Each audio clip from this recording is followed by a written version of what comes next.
All right, we're back in my shop. I'm gonna do another little quick video of it.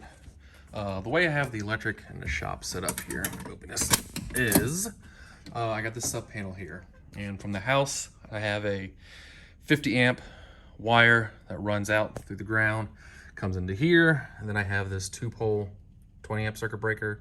It's for the mini split.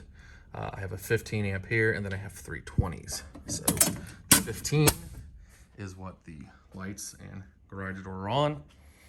The 220 20 is for the mini split back there.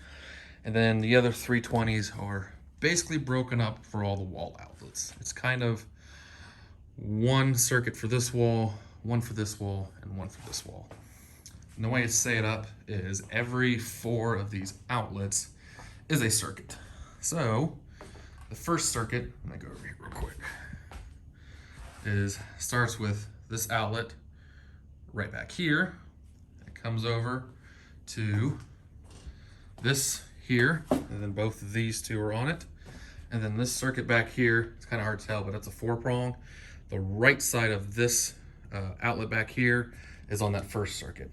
And then the left side of that outlet, along with these 2 outlets here, and the right side of this outlet here, that's another circuit. And then the left side of this outlet, and there's an outlet back there, there's an outlet there, and an outlet there. That is the other 20 amp. And the idea is depending on how my tools are set up in the shop, I can have a couple different tools hooked to the different circuits and running. The idea being that I can have the table saw or miter saw on one. I could have my shop vac or a dust collector eventually one day on another outlet, so I could run both of them and not have to worry about tripping the circuit, since that miter saw I think is a 15 amp one. And the table saw is maybe 12 or 13.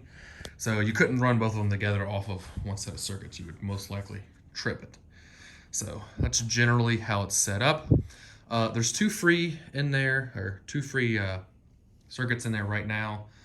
I may use those for another 220 and put 1 or 2 220 outlets in here with the intent of using one for possibly a dust collector or possibly a welder. I only have 50 amps going to this garage. The mini split's on a 20 amp. If I'm running the saw over here, that's a 15 amp one.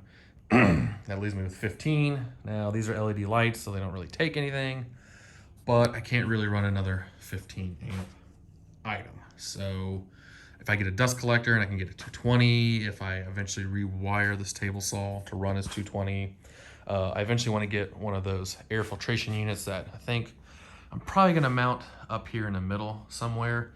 That unit though, I'll probably run off of the light unit depending on what the amps are, but I'm kind of limited on what I can do. So I'm going to have to be somewhat creative such that I can at least run the mini split and 2 tools at once.